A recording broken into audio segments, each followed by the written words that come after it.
Hello बच्चों। आज हम लोग स्टार्ट करेंगे अपना 7th चैप्टर रोड ड्रेनेज। हमने अपना 6 चैप्टर्स जो हैं कंप्लीट कर लिए हैं और लास्ट टाइम हमने किया था हिल रोड्स, ठीक है ना। तो तुम सब लोगों ने वो रिवाइज़ कर लिया होगा और जो असाइनमेंट मैंने दिया था वो कंप्लीट कर लिया होगा। जिसने नहीं किया है वो कर लेना। तो आज हम अपना चैप्टर स्टार्ट करेंगे रोड ड्रेनेज। रोड ड्रेनेज क्या होता है, जैसे कि आपकी बुक्स लेके बैठो साथ में, जिसमें लिखा हुआ है कि road drainage is a process of interception and removal of water from over under and vicinity of the road surface. ध्यान से पढ़ना। ये क्या है? It is a process of interception and removal of water. मतलब कि पहले तो हमें इंटरसेप्ट करना है पानी को। पानी रोड की तरफ अगर बढ़ रहा है कहीं से भी, तो उसको हमें इंटरसेप्ट करना है रास्ते में, ठीक है। और अगर इंटरसेप्ट करने के बावजूद कुछ पानी अगर रोड पे पहुंच गया है तो हमें उसको रिमूव करना है as soon as possible, as fast as possible. क्योंकि पानी जो है हमारा सॉइल का और रोड पेवमेंट का बहुत बड़ा दुश्मन है। उसकी स्ट्रेंथ को कम कर देता है, ठीक है ना। तो इस ये जो प्रोसेस है पानी को इंटरसेप्ट करना और वहाँ से हटाना, वो रोड के ऊपर भी हो सकता है, सबग्रेड में नीचे भी हो सकता है, या उसके आसपास भी हो सकता है। तो सब जगह से हमें उसको हटाना है, क्योंकि जब तक जो हमारा सबग्रेड सॉइल है, पेवमेंट है, ये सब ड्राई रहेगा, उसकी स्ट्रेंथ ज़्यादा रहेगी, स्टेबिलिटी ज़्यादा रहेगी, ठीक है ना। अगर उसमें मॉइस्चर कंटेंट ज़्यादा रहेगा तो पेवमेंट फेलियर हो सकता है। तो सबसे पहले नेसेसिटी ऑफ रोड ड्रेनेज। इसका नेसेसिटी क्या है? ऑब्वियसली स्ट्रेंथ बढ़ाने के लिए। तो पॉइंट्स कुछ दिए हुए हैं, वो हम देख लेते हैं। सबसे पहले लिखा हुआ है, अगर मॉइस्चर कंटेंट में वेरिएशन होता है सॉइल के, और अगर स्पेशली वो एक्सपेंसिव सॉइल है, तो उसके वॉल्यूम में चेंजेस होगा। और वॉल्यूम में चेंज होने की वजह से, क्योंकि वॉल्यूम कभी बढ़ेगा कभी कम होगा, तो हमारा पेवमेंट फेल हो जाएगा, ठीक है। उसके बाद मॉइस्चर कंटेंट ज़्यादा होगा अगर सबग्रेड सॉइल में, तो उसकी स्टेबिलिटी कम हो जाएगी।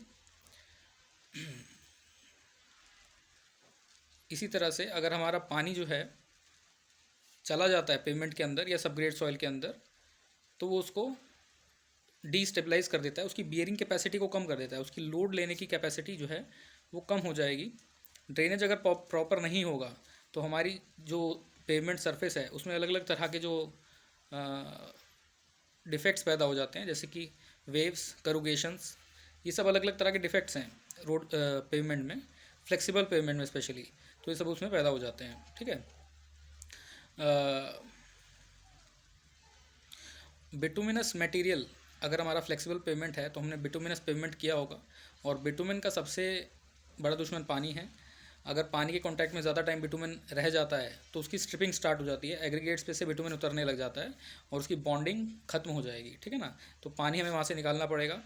अगर रिजिड पेवमेंट है, रिजिड पेवमेंट के ऊपर तो पानी का कोई इफेक्ट नहीं होता, लेकिन अगर उसके नीचे पानी चला जाता है तो उसके नीचे वो सॉइल को डिज़ोल्व करने लगता है, एक तरह से उसमें मड बनने लगता है। और ऊपर से जब प्रेशर पड़ता है रिजिड पेवमेंट पे, तो उसकी प्रेशर की वजह से उसके जो एक्सपेंशन जॉइंट्स हमने दिए हैं या कोई क्रैक्स आ गए हैं, उनमें से वो स्लरी के फॉर्म में बाहर आने लगता है धीरे धीरे, और नीचे जगह खाली होती चली जाती है।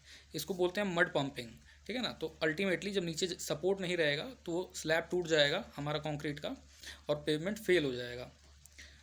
उसके बाद है poor road drainage works causes erosion of soil from the top of unsurfaced road slopes।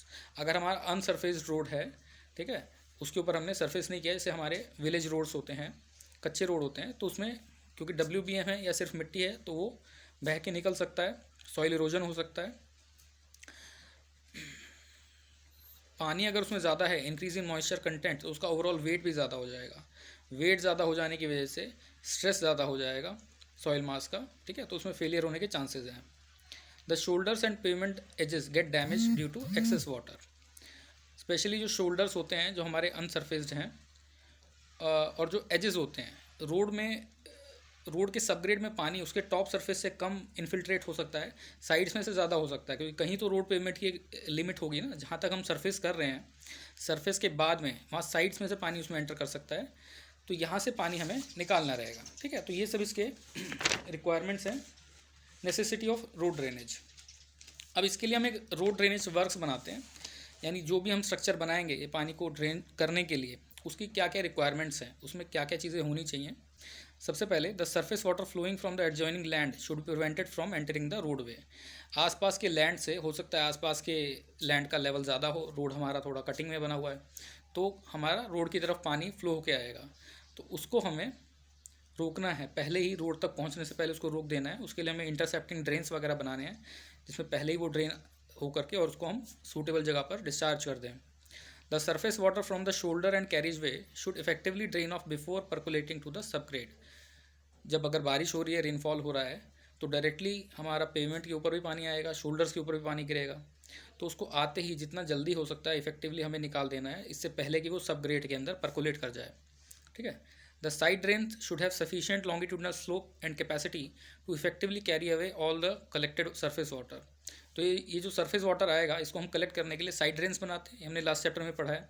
तो साइड ड्रेन्स की जो कैपेसिटी है, उसका जो क्रॉस सेक्शन है, उसका जो स्लोप है, वो सफिशिएंट इतना होना चाहिए कि जितना भी पानी आ रहा है उसको आराम से ले जा पाए। ठीक है ना, उसमें से ओवरफ्लो नहीं होना चाहिए। Seepage and other sources of underground water if any should be intercepted and drained of by the sub surface drainage system.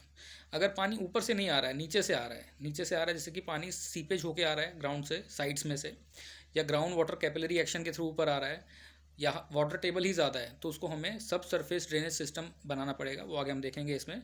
तो ताकि नीचे से भी पानी को हम और नीचे कर पाएँ। Surface water flowing across the road pavement should not develop cross ruts और erosion of the road surface.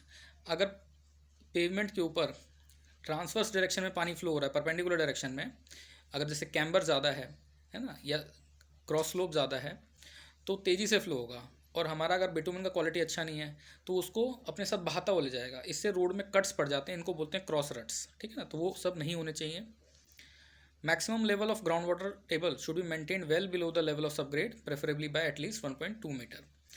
जो हमारा सबग्रेड सॉइल है, जिसके ऊपर हमने अपना बेस, सब बेस, वो सब चीज़ें बनाया है लेयर, ग्राउंड वाटर टेबल का जो लेवल है, मैक्सिमम वाटर लेवल, उससे कम 1.2 मीटर नीचे होना चाहिए, ताकि वो उसकी स्टेबिलिटी को अफेक्ट ना करे। In water logged areas special measures should be taken if salts are present और if chances of flooding is there. अगर सॉल्ट उसमें प्रेजेंट है तो उसकी परमिबिलिटी को काफ़ी कम कर देता है सॉइल की। ठीक है ना, तो वहाँ पे वाटर लॉगिंग हो सकती है, तो उस एरिया में हमें स्पेशल प्रिकॉशंस लेने होंगे। Road formation should be design in such a way that it should be 600 mm above the HFL at all points.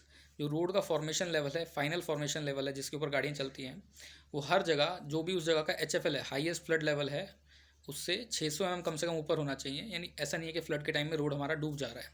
ठीक है ना, किसी भी टाइम पे। तो इसके लिए ड्रेनेज के लिए जो भी हम स्ट्रक्चर्स बनाते हैं, जो भी सिस्टम इंस्टॉल करते हैं, उसको बोलते हैं हम रोड ड्रेनेज वर्क्स। ठीक है ना, तो रोड ड्रेनेज वर्क्स को बेसिकली हम 3 कैटेगरीज में क्लासीफाई कर सकते हैं: सरफेस ड्रेनेज, सब सरफेस ड्रेनेज और क्रॉस ड्रेनेज। बेसिक डिफरेंस है, नाम से पता चल रहा है। सरफेस ड्रेनेज क्या होता है? जब जो हमारा पानी सरफेस पे आ रहा है, ठीक है ना, ओवरफ्लो एकदम, जो ऊपर से डायरेक्टली सरफेस पे या शोल्डर्स पे गिर रहा है, उसको हमें रिमूव करना है, तो वो हमारा सरफेस ड्रेनेज है। या आसपास के लैंड से भी सरफेस से ओवरफ्लो होकर आ रहा है। तो सब सरफेस ड्रेनेज में जो नीचे से पानी आ रहा है, अब वो नीचे से सीपेज से आसपास के लैंड से भी आ सकता है, ये नीचे से ग्राउंड वाटर टेबल से भी कैपिलरी एक्शन के थ्रू राइज हो सकता है। तो उसको जो हमारा प्रिवेंट करने का सिस्टम होता है उसको हम बोलते हैं सब सरफेस ड्रेनेज। और क्रॉस ड्रेनेज, अब हमने रोड के एक साइड पे पूरा पानी को इकट्ठा किया, लॉन्गिट्यूडनल ड्रेन से उसको लेके जा रहे हैं, लेकिन किसी पॉइंट पे तो हमें उसको दूसरी साइड ले जाना पड़ेगा। जैसे जहाँ स्ट्रीम है कोई, ठीक है ना, तो हम रोड के एक साइड से पानी जब दूसरी साइड लेके जाते हैं सेफली, तो उसको हम बोलते हैं क्रॉस ड्रेनेज। ठीक है ना, तो ये तीनों सिस्टम्स एक एक करके हम इसमें देखते हैं। सबसे पहले सरफेस ड्रेनेज, जैसे कि मैंने बताया, इसमें जो सरफेस पे पानी इकट्ठा हो जाता है डायरेक्टली, उस पर प्रेसिपिटेशन होकर या आसपास के लैंड से जो फ्लो होकर आ रहा होता है, तो उसको हटाने को हम बोलते हैं क्या? Surface drainage. तो ये पानी जो है हम साइड ड्रेन्स में कलेक्ट करते हैं। साइड ड्रेन्स हमने पहले पढ़ी हैं। हम रोड के साइड में हमेशा ड्रेन्स बनाते हैं। अगर हिल रोड्स हैं तो एक साइड में बनाते हैं, वैली साइड में जो हमारी लॉन्गिट्यूडनल ड्रेन होती है। अगर हमारा एम्बैंकमेंट में रोड है तो एम्बैंकमेंट के नीचे थोड़ा डिस्टेंस पे हम वो साइड ड्रेन्स देते हैं। और अगर कटिंग में रोड है तो शोल्डर्स के जस्ट बाद में हम वो साइड ड्रेन्स देते हैं। ठीक है ना, तो उन साइड ड्रेन्स में जो भी पानी इकट्ठा होगा उसको लॉन्गिट्यूडनली फ्लो करेंगे रोड के साथ में, और सूटेबल पॉइंट्स पे, कैच पिट्स में वो इकट्ठा होगा, और वहाँ पे हम एक जो है उसको वहाँ से फ्लो कराएंगे। तो इसमें क्या क्या मेथड्स हो सकते हैं? Methods of providing surface drainage, तो इसके अलग अलग तरीके हैं, जैसे कि दिया हुआ है प्रोवाइडिंग इम्परवियस पेवमेंट सरफेस, यानी कि सरफेस से पानी नीचे ना जाए, वो साइड्स में फ्लो हो जाए। तो इसके लिए हमारी जो पेवमेंट सरफेस है वो इम्परवियस होनी चाहिए। ठीक है ना, बिटुमेन का क्वालिटी अच्छा होना चाहिए, या फिर अगर हम रिजिड पेवमेंट बना रहे हैं तो उसकी परमेबिलिटी कम होनी चाहिए ताकि पानी जो भी पेमेंट के ऊपर आ रहा है वो साइड्स में आराम से फ्लो हो जाए, सबग्रेड में ना जा पाए। प्रोवाइडिंग सफिशिएंट क्रॉस स्लोप और कैम्बर टू द पेमेंट, जो हम कैम्बर रोड में प्रोवाइड करा रहे हैं, सुपर एलिवेशन दे रहे हैं या कैम्बर दे रहे हैं, वो उतना होना चाहिए। सुपर एलिवेशन तो सिर्फ कर्व्स पे होता है, स्ट्रेट पोर्शन पे हम कैम्बर जो देते हैं क्रॉस स्लोप, वो इतना होना चाहिए कि पानी आसानी से और तेज़ी से साइड्स में फ्लो हो जाए, ठीक है ना। Providing shoulders of rural roads with sufficient cross slope, इसी तरह शोल्डर्स का जो स्लोप है वो भी सफिशिएंट होना चाहिए पानी को ड्रेन ऑफ करने के लिए। Providing side drains of rural roads with suitable cross section and longitudinal slope, ये ऑलरेडी हम डिस्कस कर चुके हैं। जो साइड ड्रेन्स हम डिज़ाइन कर रहे हैं उसका क्रॉस सेक्शन और स्लोप सफिशिएंट होना चाहिए पानी को लेके जाने के लिए। Providing longitudinal drains on one और both sides of the road, हम लॉन्गिट्यूडनल ड्रेन एक साइड पे भी दे सकते हैं या दोनों साइड पे भी दे सकते हैं। Keeping height of the road embankment at least 1.2 metre above HFL of the area, और जो रोड एम्बैंकमेंट है हमारा, एम्बैंकमेंट जो बनाएंगे उस एरिया का जो हाई फ्लड लेवल होगा उससे कम से कम 1.2 मीटर्स ऊपर बनाएंगे, ठीक है ना। तो ये हमारा सरफेस ड्रेनेज है। सिंपली सरफेस पे जो पानी आ रहा है उसको हम मेनली ड्रेन्स के थ्रू ले जाते हैं अवे फ्रॉम पेवमेंट और सबग्रेड। नेक्स्ट है हमारा सब सरफेस ड्रेनेज। सब सरफेस ड्रेनेज में क्या होता है, जो पानी सबग्रेड में आ रहा है नीचे से, ठीक है ना, इसकी डेफिनेशन देखो। Subsurface drainage is the system of diversion और removal of excess soil water to the ground water, यानी सॉइल के अंदर जो वाटर है एक्सेस, जो उसको नहीं होना चाहिए वहाँ पे, उसको हम ग्राउंड वाटर में ले जाते हैं। इसको हम बोलते हैं सब सरफेस ड्रेनेज सिस्टम, ठीक है ना। तो ताकि हमारा जो मॉइस्चर का वेरिएशन है सबग्रेड सॉइल में वो मिनिमम हो पाए। तो इसके लिए क्या क्या रिकमेंडेशंस हैं, क्या इसकी रिक्वायरमेंट्स होनी चाहिए। सबसे पहले कब हम देते हैं इसको, जब ग्राउंड वाटर लेवल हमारा सबग्रेड के लेवल से कम 1 से 1.2 मीटर नीचे होना चाहिए मीटर, ठीक है। अगर वो उस रेंज में है तब हमें सब सरफेस ड्रेनेज देना पड़ेगा उसको लोअर करने के लिए, नहीं तो वो उसकी बियरिंग कैपेसिटी को सबग्रेड की कम कर सकता है और हैवी ट्रैफिक के केस में सेटलमेंट्स हो सकते हैं, ठीक है ना। तो वाटर टेबल अगर हमारा within the range of 1 to 1.2 metre है बिलो द सबग्रेड सॉइल, तो हमें सब ड्रेनेज सिस्टम देना पड़ेगा। When there is considerable seepage through the side slopes of a road in cutting, अगर रोड हमारा कटिंग में बना हुआ है, ग्राउंड लेवल से नीचे है, तो साइड्स के एरिया से भी सीपेज होके उसकी तरफ आ सकता है, तो उस सीपेज को हमें रोकने के लिए सब सरफेस ड्रेनेज सिस्टम देना पड़ेगा। When there is danger of rise of capillary water to the pavement surface, अगर नीचे सॉइल ऐसी है जिसमें कैपिलरी राइज ज़्यादा हो सकता है और ग्राउंड वाटर टेबल भी ऊँचा है, तो कैपिलरी वाटर हमारा सबग्रेड सॉइल तक पहुँच सकता है, तो उसको रोकने के लिए भी हमें सब सरफेस ड्रेनेज करना पड़ेगा। When the road is at the foot of a hill and water running from the hill seeps into the road subgrade, अगर किसी फुट हिल पे है, किसी पहाड़ के नीचे है, तो पहाड़ से जितना भी पानी बहता हुआ आएगा वो सीधा उसको बहा के ले जाने की कोशिश करेगा या सीधा उसके अंदर परकुलेट कर जाएगा, तो उस पानी के लिए भी हमें ड्रेनेज सिस्टम लगाना पड़ेगा, ठीक है। तो सब सरफेस ड्रेनेज देने के क्या क्या मेथड्स हैं, 3 बेसिकली मेथड हैं। Lowering the water table, control of seepage flow and control of capillary rise. 3 तरह से जहाँ पानी आ सकता है उन तीनों को रोक सकते हैं। सबसे पहले तो वाटर टेबल अगर ऊंचा है तो उसको नीचे करना पड़ेगा, अगर साइड्स में से सीपेज होके आ रहा है पानी तो उसको रोकना पड़ेगा, और अगर नीचे से कैपिलरी राइज के थ्रू ऊपर आ रहा है तो उसको रोकना पड़ेगा, ठीक है ना। तो सबसे पहले लोअरिंग ऑफ वाटर टेबल है, इसमें आप लोगों की बुक में एक फिगर दी हुई है, ठीक है। तो वाटर टेबल अगर हमारा हाई है यानी सबग्रेड सॉइल से 1 मीटर या 1.2 मीटर के अंदर है तो उसको हमें लो करना पड़ेगा।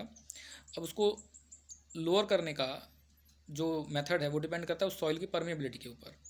अगर परमेबिलिटी ठीक ठाक है, पानी आसानी से ड्रेन हो सकता है, तो हम उसमें लॉन्गिट्यूडनल ड्रेन पाइप्स, जैसे कि इसमें क्रॉस सेक्शन दिखाया हुआ है, रोड के दोनों साइड सफिशिएंट डेप्थ पर उसको कैलकुलेट हम करेंगे। 2 लॉन्गिट्यूडनल वो ओपन जॉइंटेड पाइप्स होते हैं, ठीक है ना, यानी उनमें पानी एंटर कर सकता है। तो ये ड्रेन पाइप्स होते हैं, ये दोनों साइड रोड के लगाएंगे और ऊपर से उसके सैंड डाल देंगे। तो जैसे कि डायग्राम में देख सकते हो, जो वाटर टेबल है नीचे के एरिया में पेमेंट के, वो लोअर हो जाएगी, ठीक है ना, क्योंकि उस एरिया में पहुंचने से पहले ही ये जो हमारे लॉन्गिट्यूडनल ड्रेन पाइप्स हैं उन पानी को कैच कर लेंगे और उसको ले जाएंगे अवे फ्रॉम द पेमेंट, और सूटेबल पोजीशन पे हम उसको डिस्चार्ज कर देंगे। जहाँ पे भी हमको कोई स्ट्रीम या कोई नाला मिलता है हम उसमें उसको डिस्चार्ज कर देंगे, ठीक है।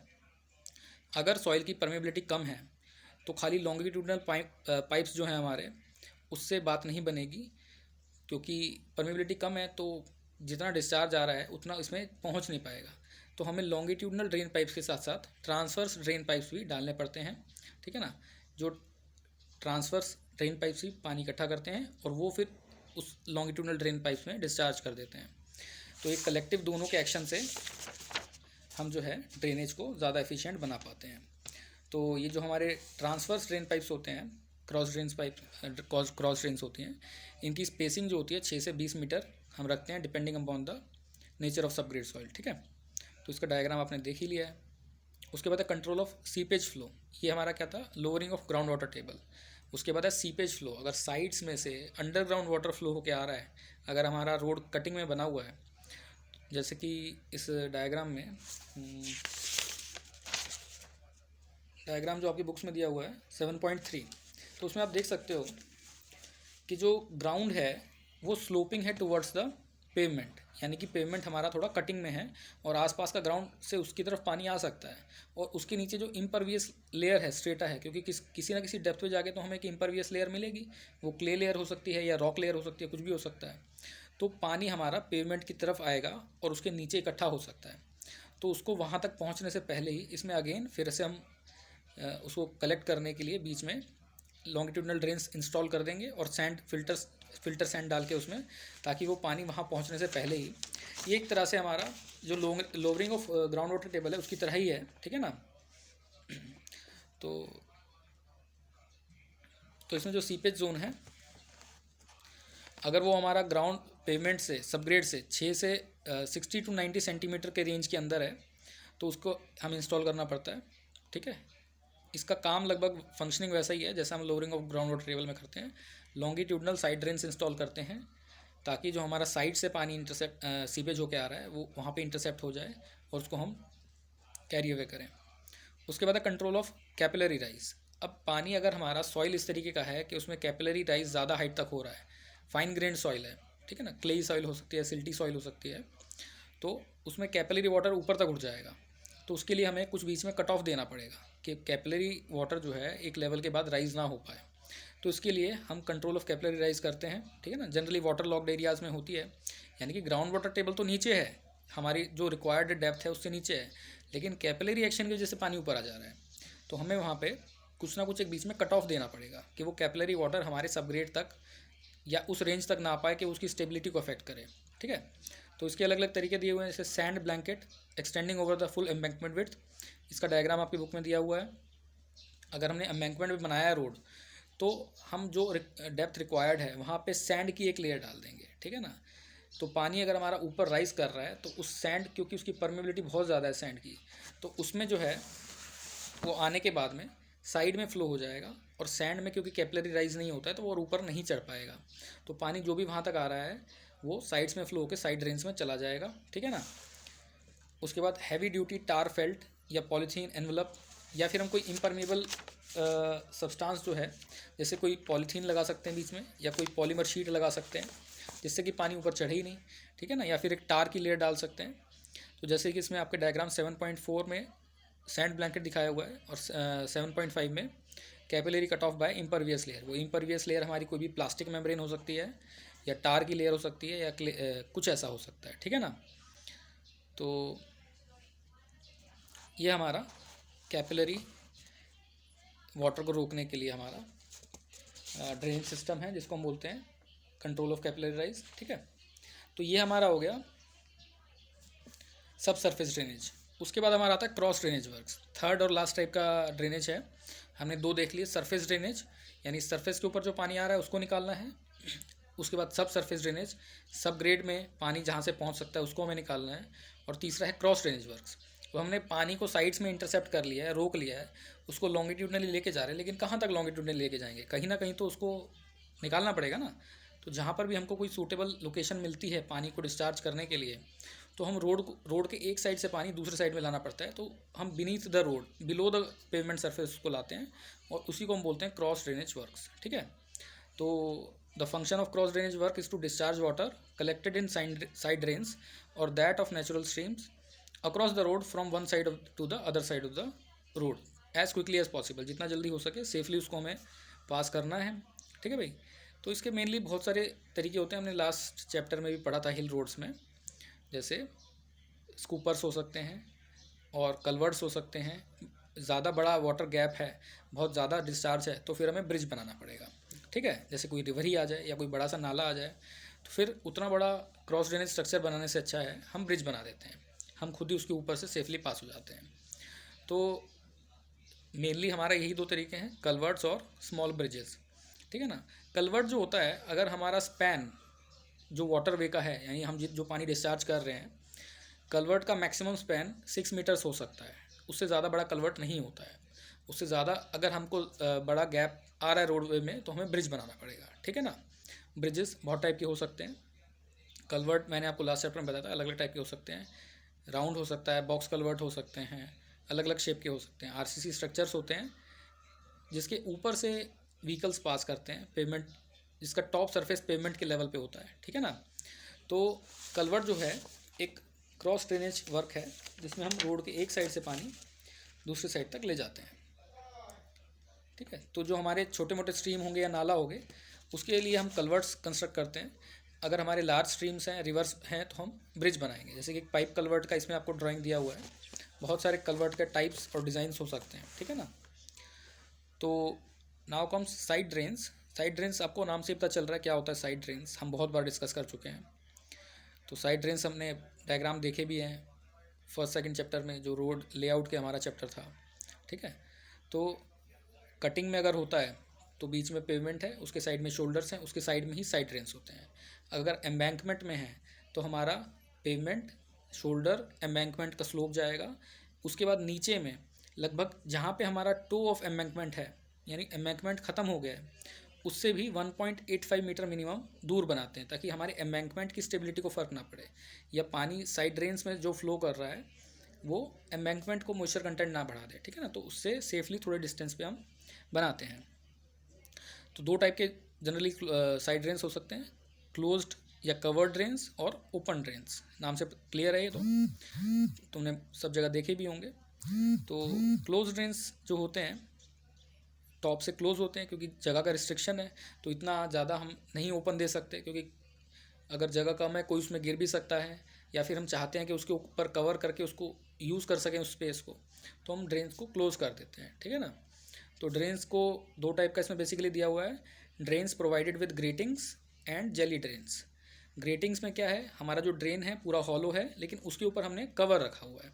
वो कवर हमारा कंक्रीट का भी हो सकता है, ठीक है, जिसमें बीच बीच में होल्स होते हैं, या फिर वो मेटल का ग्रेटिंग भी हो सकता है, जाली जैसा होता है, ठीक है। तो पानी हमारा जो पेमेंट के ऊपर से फ्लो करके जाता है, और ये जो ग्रेटिंग्स होती है चैनल के फॉर्म में, हमारा जो फुटपाथ है और पेमेंट के कोने में बीच में लगी होती है, जैसे कि डायग्राम दिया भी हुआ है 7.7, ठीक है ना। तो उनके थ्रू साइड ड्रेन्स में गिरता है, और सूटेबल डिस्टेंस पे कैच पिट्स होते हैं। थोड़े डिस्टेंस फ्लो करने के बाद में रेगुलर इंटरवल पे कैच पिट्स होते हैं, वो पानी वहाँ गिर जाता है, और फिर हमारा जो अंडरग्राउंड ड्रेन्स हम डाले होते हैं उसके थ्रू वो फ्लो करता है, ठीक है। तो ये हमारे कवर्ड ड्रेन्स हैं। उसके बाद जेली ड्रेन्स हैं। जेली ड्रेन्स में पानी को फ्लो करने के लिए एम्प्टी स्पेस नहीं होता, खाली स्पेस में फ्लो नहीं करता है, वो कोर्स ग्रेन्स के थ्रू पास करता है, ठीक है। यानी जो मीडियम है वहाँ पे हम ग्रेवल्स डाल के रखते हैं, और ग्रेवल के ऊपर सैंड डाल के रखते हैं, वो सब कोर्स नेचर का होता है। लेकिन ड्रेन हमारा खाली नहीं होता, ताकि कुछ हमारा उसके अंदर जाके उसको ऑब्स्ट्रक्ट ना कर पाए, कुछ भी हमारा रबिश हो गया, कचरा हो गया, तो वो भरा रहता है ड्रेन, लेकिन बस उसके अंदर पानी फ्लो करता है, क्योंकि वो जो हमारा सैंड होता है और ग्रेवल्स होते हैं बहुत वाइड स्पेस ज़्यादा होता है। हालांकि डिस्चार्ज ये कम कैरी कर सकता है as compare to hollow drains, ठीक है ना, क्योंकि उसमें पूरा क्रॉस सेक्शन यूज़ हो सकता है, लेकिन इसमें सिर्फ जो पोर स्पेसेस हैं उसके थ्रू ही पानी फ्लो हो सकता है। तो ये हमारे इनको बोलते हैं जेली ड्रेन्स, ठीक है ना। डायग्राम इसमें दिया हुआ है, ट्रेपेजॉइडल सेक्शन है, नीचे ग्रेवल्स हैं, उसके बाद में सैंड लेयर है, ठीक है। तो पानी इसमें इसके थ्रू फ्लो करेगा। उसके बाद हमारे ओपन ड्रेन्स आते हैं। ओपन ड्रेन्स खुले नाले जो होते हैं, तो ये जनरली रूरल एरिया में हम यूज़ करते हैं, जहाँ पे जगह का भी रिस्ट्रिक्शन नहीं है, जगह काफ़ी ज़्यादा है, ठीक है ना, और ट्रैफिक थोड़ा कम है, तो ओपन ड्रेन्स बना देते हैं।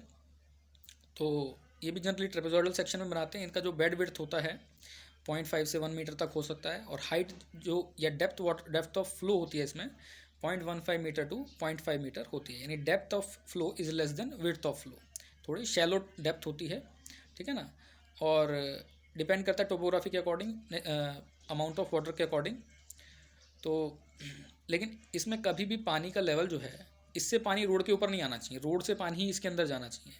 इसीलिए जो ड्रेन्स हैं इस तरीके से डिज़ाइन की जाती है कि उसमें जो मैक्सिमम वाटर लेवल है वो हमारा रोड बेड जो है उससे 250 mm नीचे ही रहे, उससे ऊपर नहीं आना चाहिए, ठीक है ना, नहीं तो रोड बेड के ऊपर पानी उसमें आ जाएगा।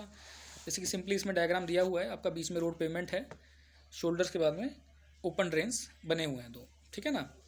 तो ये चैप्टर इतना छोटा सा है, सिंपल सा है, मुझे लगता है समझ आ गया होगा तुम सबको। अगर कोई भी डाउट है, कुछ भी है, तो मुझे कांटेक्ट कर सकते हो। मेरा नंबर वैसे तो मैंने सबको नहीं दिया हुआ है, चलो अभी नोट कर सकते हो, 8130058662, ठीक है। अगर किसी को कोई डाउट है तो मुझे मैसेज कर देना, मैं रिप्लाई कर दूंगा। अगर ज़्यादा इलेबोरेट डाउट होगा तो कॉल पे बात कर लेंगे, ठीक है बच्चों। और तो ये हमारा चैप्टर कंप्लीट हो गया है। इसमें फिर से आपको असाइनमेंट करना है। इसमें जो आपको लास्ट लॉन्ग आंसर क्वेश्चंस दिए रहते हैं वो सभी सॉल्व करने हैं। ये जो इसके आपके थ्योरेटिकल क्वेश्चन दिए हुए हैं ये सब आप सॉल्व करोगे पेजेस में, ठीक है ना, और उसका एक नीट एंड क्लीन असाइनमेंट बना के मुझे सबमिट करोगे। मैंने लास्ट चैप्टर में बोला था, तो ये आपको सब चैप्टर्स के लिए करना है, ठीक है। तो इसको पढ़ो आप। नोट्स अगर आप बनाना चाहते हो, वैसे तो आपकी बुक में बहुत ही प्रिसाइज नोट्स के फॉर्म में ही दिया हुआ है, हर एक लाइन इंपॉर्टेंट है, मैं फिर से बोल रहा हूँ। लेकिन अगर आपको नोट्स बनाने हैं, अपने से बनाओ, किसी और के नोट्स से पढ़ने का कोई फ़ायदा नहीं है। अपने बनाए हुए नोट से ही पढ़ के समझ आता है और लास्ट टाइम आप उसको फटाफट देख सकते हो, ठीक है ना। तो that's all for this chapter, thank you. और नेक्स्ट चैप्टर हम जल्दी स्टार्ट करेंगे, ओके, चलो बाय।